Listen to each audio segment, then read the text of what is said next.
Olá pessoal, aqui é o professor João Paulo. Vamos resolver algumas questões de matemática pensando aí na nossa provinha do Enem.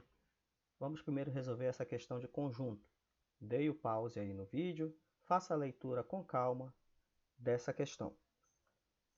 Ao realizar essa leitura, você vai perceber que nós queremos calcular o número das pessoas que possuem o tipo sanguíneo A. Lembrando vocês, eles querem calcular o número das pessoas que possuem o tipo sanguíneo A. Só que as informações que nos são dadas na questão são informações de quem tem em seu sangue antígenos A, antígenos B e quem não tem nenhum dos dois antígenos, tá bom? Então tem que estar bem claro aí para vocês que não foram já dados aqui o tipo sanguíneo das pessoas. Foram dados apenas os antígenos que foram encontrados no sangue dessas pessoas. Ele trabalha com 200 pessoas aí que foram coletadas, né? Amostra de sangue de 200 pessoas. E isso já é uma técnica para você ir fazendo lá na hora da prova. Vai identificando todas as informações possíveis que a questão vai te dando. 200 pessoas, nós já identificamos, que é o total de pessoas envolvidas nessa análise laboratorial. Dessas 200 pessoas, foram encontradas 100 amostras de sangue,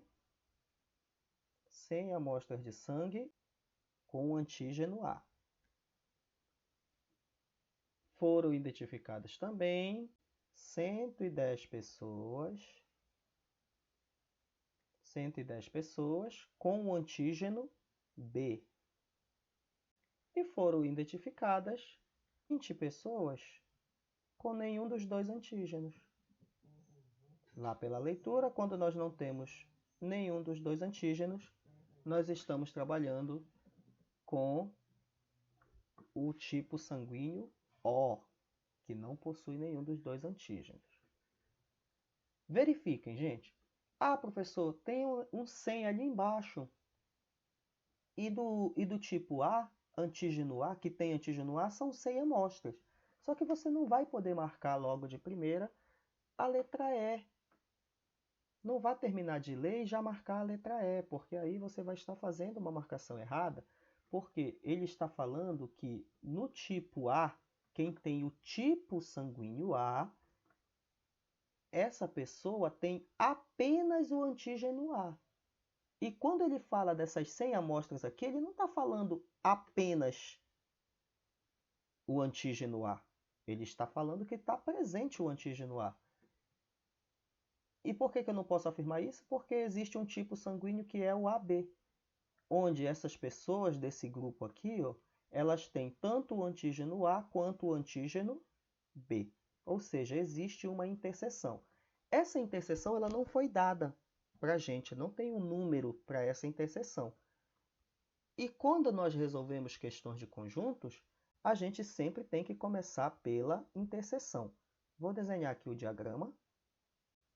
Toda questão de conjunto você tem que começar pela interseção. E a minha interseção, nesse caso, seria quem tem o antígeno AB. Só que não nos foi dado essa informação aqui na questão. Quando eu desconheço quem é o valor, na matemática eu vou chamar de x. Desconheço o valor, então matematicamente eu já chamo de x. Agora, vou começar, já comecei pela interseção, preenchendo aqui o espaço da interseção, que são os valores que estão presentes em ambos os grupos. E agora eu vou começar a preencher os demais espaços. 100 amostras com antígenos A, sabendo que tem uma quantidade x aqui na interseção, então aqui no A vai ser 100 menos x. 110 amostras do antígeno B, sabendo que tem essa interseção, uma quantidade x, então aqui vai ser 110 menos x. Quem é o total de pessoas de quem foram coletadas amostras? 200 pessoas. Eu vou colocar aqui fora. E fora também desses dois conjuntos, tem os que não têm nem o antígeno A e nem o antígeno B. Porém, tem um tipo sanguíneo para elas. São essas 20 pessoas aqui, ó. São essas 20 pessoas que têm o tipo sanguíneo O. Ou seja, nelas não está nem o A nem o B. Professor, por que não é o 20 aqui no lugar do X? Porque eles não possuem nem o A e nem o B. Esses valores aqui, X, que eu ainda não sei quanto é que vale, ele possui tanto o antígeno A quanto o antígeno B. Elas são pessoas do tipo sanguíneo AB. Agora que eu tenho todas essas informações reunidas, preciso apenas começar a resolução da questão, né? Vamos lá. Somar todos esses valores e igualá-los ao total, que é 200. Então, aqui eu vou obter, ó, 100 menos x mais 110 menos x mais 20. Tudo isso tem que ser igual ao total de pessoas que participaram, que é 200. Já vi simetria bem aqui, ó. Menos x mais x vai ser igual a 0. Então, se tem simetria, a gente já vai logo eliminando. 100 mais 110 mais 20 vai ser exatamente igual a 230. 230 menos uma quantidade x é igual a 200. Agora você pensa, qual é o valor que eu tenho que subtrair de 230, cuja resposta é 200? Esse valor é 30, né? Pronto. Descobri que o x é igual a 30. Ah, professor, já vou marcar o gabarito da letra A? Não. Eu acabei de descobrir o valor de x, que é essa parte aqui da interseção, ó. Ou seja, 30 pessoas possuem em suas correntes sanguíneas tanto o antígeno A quanto o antígeno B. Então, aqui eu quero apenas as pessoas que possuem o antígeno A. Então, eu quero apenas as pessoas daqui, ó, desse ladinho aqui. Então, para eu calcular isso, eu vou calcular 100 menos x. Já descobri que o x vale 30.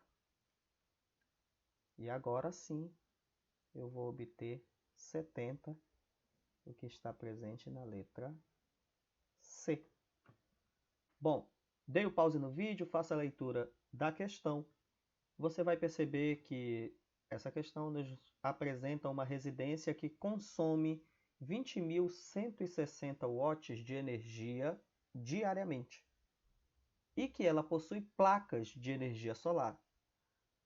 Ela quer, na verdade, que a gente consiga saber se o dono dessa residência vai precisar retirar células dessas placas solares dele ou se ele vai precisar acrescentar células dessas placas solares para que o consumo diário seja igual à produção de energia das placas solares. É isso que a questão quer, em resumo. São placas retangulares que possuem a medida 6 e 8 centímetros. Aqui são as dimensões desses retângulos. A questão também nos informa que o que produz energia, 24 watts de energia por centímetro, é a diagonal. A diagonal, ou seja, não é a placa toda, é apenas a diagonal. Então, se é a diagonal, vou pegar aqui, vamos desenhar essa diagonal. Olhem, esse triângulo aqui é uma terna pitagórica famosa, né? Nós temos aqui o triângulo, a terna pitagórica 6, 8. Essa diagonal aqui, gente, com certeza vai valer 10. Essa diagonal aqui, com certeza vai estar valendo 10, porque ela é o dobro da nossa terna pitagórica principal, que é o triângulo 3, 4 e 5. O quadrado da hipotenusa é igual à soma dos quadrados dos seus catetos, teorema de Pitágoras. Vejam, isso daqui é o dobro dessa terna bem aqui. Então, você nem precisa fazer cálculo, você já vai descobrir aqui que o valor de x é 10. Professor, não lembrei disso na hora da prova, então você vai pegar aqui, chamar isso daqui de alguma letra. Se eu fosse chamar aqui, eu chamaria de D. Então, eu chamaria de D, levaria ele ao quadrado. Fórmula do Teorema de Pitágoras, né? Igual a soma dos quadrados dos catetos. Ao desenvolver todo esse cálculo, você iria descobrir d ao quadrado igual a 6 ao quadrado, que é 36, mais 64. D ao quadrado seria igual a 100. O que está elevado ao quadrado vai passar para o outro lado como raiz quadrada, né? Então, D seria igual a mais ou menos a raiz quadrada de 100. Só que, logicamente, como a gente está trabalhando com uma medida, não existe uma medida aqui negativa, né? Um resultado negativo, a gente vai trabalhar com o módulo, logo a gente vai obter aqui 10 como nosso resultado, tá bom? Mas se você lembrou, você vai ganhar tempo, que é o nosso principal objetivo nas questões do Enem. Descobri que aqui vale 10, agora eu vou descobrir quanto é que essas placas solares produzem de energia diariamente. Vamos lá. Eu tenho 100, cada uma dessas 100 possui 10 centímetros de diagonal, e cada um desses 10 centímetros de diagonal produz 24 watts de energia. Portanto, a gente vai ter aqui 24.000 watts de energia produzidos diariamente por essas células. Ou seja, já verifiquei que é maior do que o valor de energia que a casa consome. Então, já não vou marcar nenhuma dessas três opções aqui. Porque aqui eu tenho que acrescentar para poder deixar exatamente a mesma quantidade. Aqui eu não tenho que acrescentar. Eu já passei, as células produzem mais do que eu consumo, então eu vou ter que retirar. Agora a nossa verificação aqui vai ter que ser se a gente vai retirar 16 ou se a gente vai retirar 40. Então vamos lá. Vamos calcular aqui. Subtração, né? Subtrair os 24.000. Vou subtrair os 20, 160, que é o consumo da casa. 0 menos 0 dá 0. 10 menos 6 dá 4. Ficou valendo de 9 menos 1 dá 8. Esse cara aqui foi quem realmente emprestou, então agora ele está valendo de 3 menos 0 é 3. E 2 menos 2 é 0, portanto, a gente tem aqui uma diferença de 3.840 de produção a mais. Para eu descobrir quanto é que eu tenho que retirar, eu tenho que dividir esse 3.840 pela quantidade de 24 watts vezes o tamanho da diagonal, porque é 24 watts por centímetro. Então, se tem 10 centímetros, eu vou acabar fazendo o cálculo de divisão de 3.840 dividido por 10 vezes 24, que é exatamente igual a 240. Já posso eliminar esses zeros aqui. 384 dividido por 24, eu vou pegar o 38. Aí aqui já vai dar 1. 24 vezes 1 vai dar 24. 38 menos 24 sobra exatamente 14. E aí, como a gente já tem aqui a nossa resposta, né? Precisa continuar ali. A gente vai ter 1 como resultado. Mas só para descargo de consciência, desencargo de consciência, baixo 4, aqui dá 6, 6 vezes 24 é igual a 144. A resposta aqui é realmente 16 células que devem ser retiradas para que a gente possa ter a mesma quantidade de energia que essa residência consome diariamente. Dei o pause no vídeo, faça a leitura da questão. Ao concluir essa leitura, você vai verificar que a questão quer calcular os anagramas da frase I am Potter. Ele quer esses anagramas de forma que as consoantes e as vogais dessa frase apareçam sempre intercaladas. vamos verificar quem são as vogais e quem são as consoantes dessa frase I am Potter. Através do princípio fundamental da contagem, a gente vai conseguir resolver essa questão. Vou colocar aqui os 9 tracinhos. E aqui a gente vai verificar o seguinte, gente. Existe uma fórmula lá de permutação, já que a gente está fazendo anagramas, a gente vai permutar. Existe a fórmula de permutação que nos dá o cálculo com repetições. A fórmula seria permutação de n fatorial. Aí aqui iria aparecer em cima as repetições. x1, x2 e assim sucessivamente. Isso aqui seria igual a n fatorial dividido pelo produto do fatorial dessas repetições, conforme elas fossem aparecendo. Então, aqui seria x1 fatorial vezes x2 fatorial e assim sucessivamente. Porém, se eu fosse jogar direto nessa fórmula, eu iria acabar marcando a letra D, porque eu teria 9 letras, sendo com 2 repetições, e iria aparecer 9 fatorial aqui, dividido por 2 fatorial, que seria igual a 2. O 2 fatorial é igual a 2.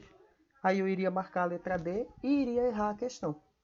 Por que eu iria errar? Porque ele quer que apareça sempre intercalado. Se eu fizesse dessa forma aqui que eu acabei de informar, eu não ia aparecer intercalado. Ia aparecer tudo de uma vez só e eu estaria fazendo um cálculo de forma generalizada. Então, como ele quer separado aqui, ele quer essa intercalação, para que a gente não caia nessa pegadinha, a gente vai fazer aqui, ó. Primeiro as vogais e depois as consoantes. Quer dizer, o contrário, porque se eu fizer primeiro as vogais e depois as consoantes, vai acabar 2 consoantes uma próxima da outra. Como tem mais consoantes do que vogais, eu tenho que fazer o contrário. Tenho que começar primeiro por consoante e depois ir por vogal. Vai ficar uma sequência assim, ó, que eu tenho que fazer, ó. Tenho que respeitar essa sequência, ó. Consoante, vogal, consoante, vogal, consoante, vogal, consoante, vogal, consoante. Então tá aqui, ó, 1, 2, 3, 4, 5 consoantes e 1, 2, 3, 4 vogais, sempre intercaladas. Então é essa a configuração que eu tenho que fazer aqui com o princípio fundamental da contagem.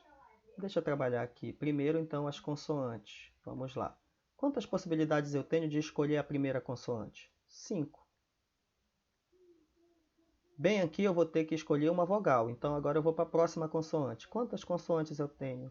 Quantas possibilidades eu tenho para escolher a segunda consoante?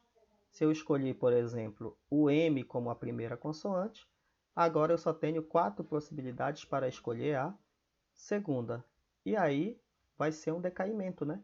5 vezes 4, aí pula uma que seria a vogal.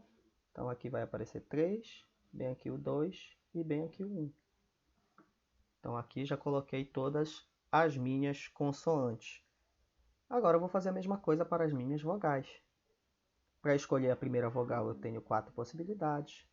Para escolher a segunda eu tenho 3, aí 2 e 1. Vou multiplicar todos esses valores aqui, né?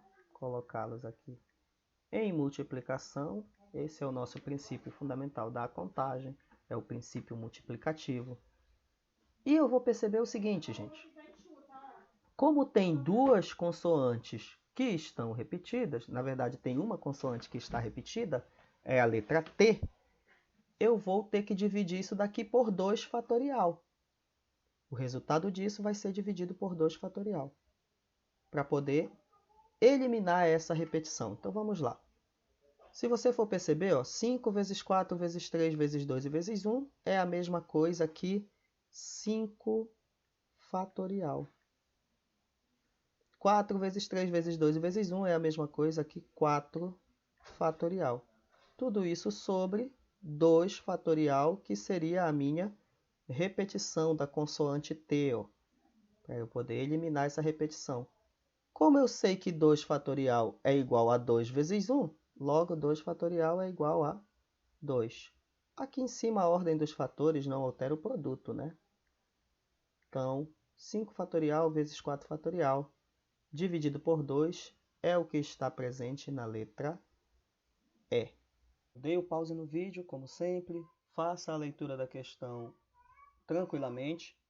Ao fazer essa leitura, você vai verificar que a questão quer calcular o perímetro de um triângulo equilátero.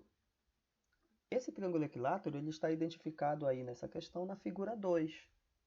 Se é um triângulo equilátero, nós temos a altura e nós precisamos saber o valor da medida dos lados. Então vamos lá, vamos resolver aqui essa questão. Lembrando que ele quer perímetro, tá bom? E ele também nos deu algumas informações aqui, ó. Ele disse para a gente considerar 1,7 como sendo o valor aproximado para a raiz de 3 e ele quer calcular o valor que mais se aproxima. Ótimo, também a gente vai encontrar a medida correta, exata, que está aqui? Não. Também você tem que estar atento a isso para que você não fique nervoso lá na hora, tá bom? Ah, eu fiz o cálculo todo correto, não encontrei a resposta certa. Não é isso que está acontecendo. O que está acontecendo é que a questão queria um valor aproximado.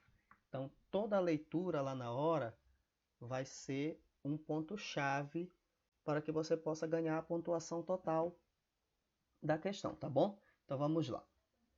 Pegando aqui essa fórmula, vamos resolver aqui. A altura ele já disse que vale 8. O valor do lado é o que eu quero descobrir. A raiz de 3, eu já posso substituir a raiz de 3? Ainda não. Acalma o teu coração. Já quer logo colocar 1,7, já trabalhar com vírgula aqui?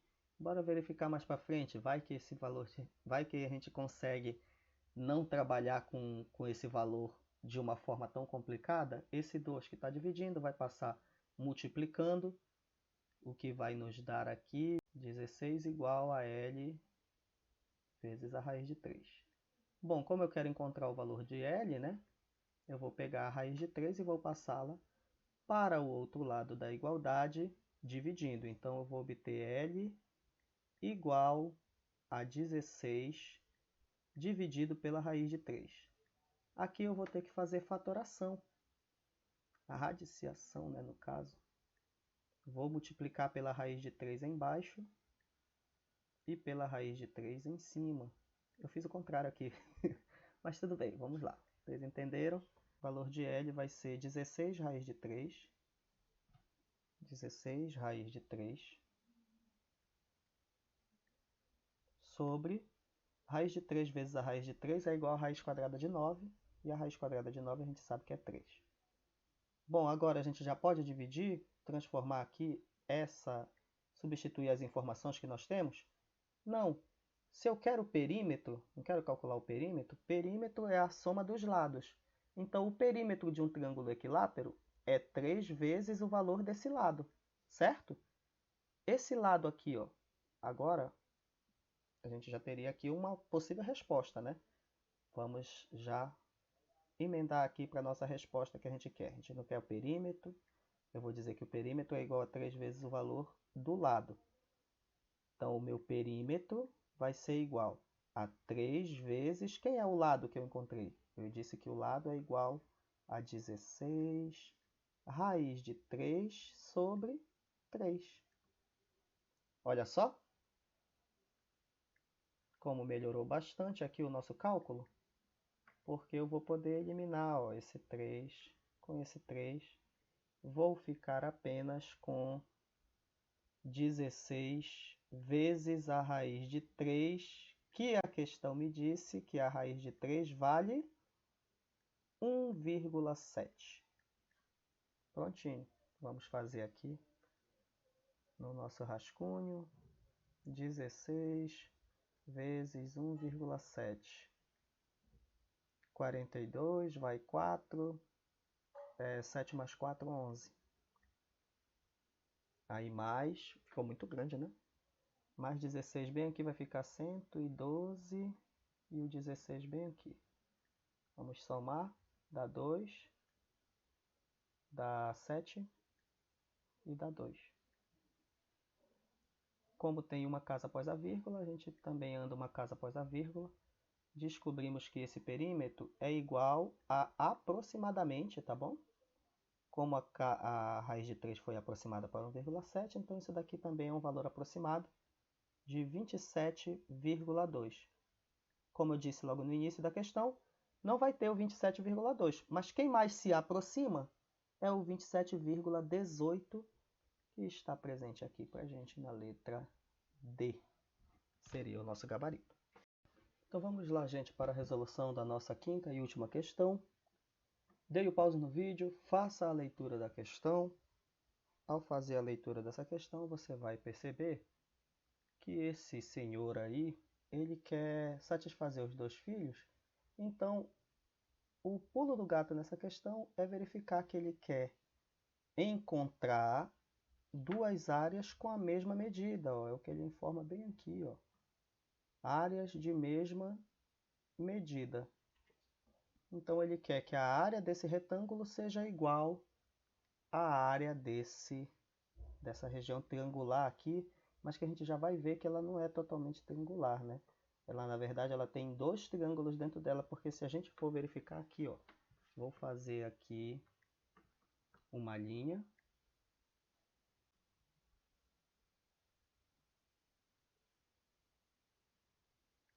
Pronto.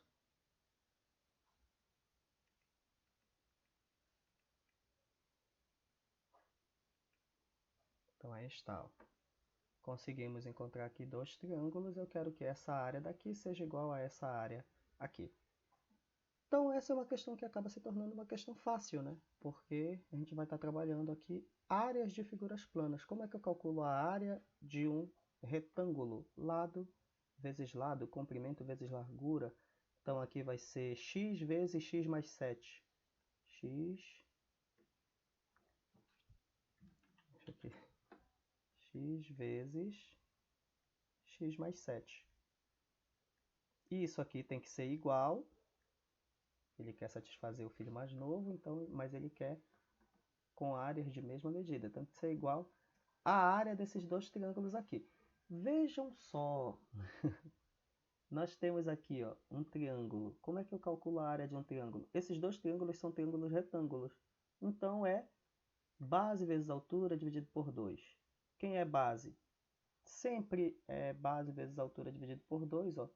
Sempre aqui, se esse daqui eu já estou dizendo que é base, então aqui eu vou ter 15 vezes 15 dividido por 2.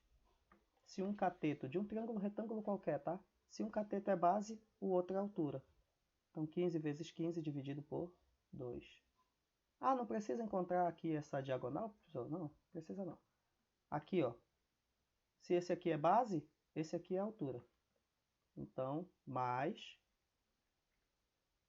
esse outro triângulo, base vezes altura dividido por 2. 3 vezes 21 dividido por 2. Então, aqui nós temos o nosso cálculo para que a gente possa executar. Vamos lá. Ainda não faça a propriedade distributiva aqui, segura um pouquinho, vamos verificar se a gente vai conseguir resolver isso sem antes chegar nessa equação do segundo grau, porque quando você multiplicar aqui, ó, x vezes x já vai dar x ao quadrado, e aí a gente já vai ficar na onda de fazer a equação do segundo grau, né? Bom, como aqui é uma soma de duas frações com o mesmo denominador, significa que eu posso colocá-las sobre um único denominador 2. 15 vezes 15, eu sei que é igual a 225. Mais 3 vezes 21, eu sei que é igual a 63. Tudo isso sobre o único denominador que é 2. Agora eu vou obter assim, ó, x vezes x mais 7. 225 mais 63, como eles já estão sobre o mesmo denominador, eu já posso fazer essa soma aqui direto. Então, 5 mais 3 é 8, 2 mais 6 também é 8, eu vou ter 288 dividido por 2. E agora sim, ó, 288 dividido por 2, eu vou ter x vezes x mais 7 igual 288 dividido por 2 é exatamente igual a 144. E agora sim, você faz a propriedade distributiva, x ao quadrado mais 7x, x vezes x, x ao quadrado, repete o sinal de mais, x vezes 7, 7x. O 144 que está somando vai passar aqui para o outro lado da igualdade subtraindo, e a gente vai obter aqui a nossa equação do segundo grau, tá bom? Separando os valores de A, B e C, eu sei que A vale 1, A vale 1, o B vale 7 e o C vale menos 144. Tá bom? Então vamos lá para o nosso cálculo da fórmula de Bhaskara, utilizando primeiro o delta, que é igual a B ao quadrado, menos 4, que é da fórmula, vezes o A, que é 1, vai sumir, vezes o menos 144. Portanto, eu vou obter 7 ao quadrado, que é 49, menos vezes menos vai ser mais, 4 vezes 4, 16, vai 1, 16 mais 1, 17, vai 1, 4 vezes 1, 4 mais 1, 5, 576. Finalizar aqui, 576 mais 49 vai ser exatamente igual a 625. 625. Continuando o nosso cálculo, segunda parte da fórmula de Bhaskara, x é igual a menos b, então o sinal do b sempre muda. Então, se o b está positivo, ele vem aqui para a nossa fórmula negativo.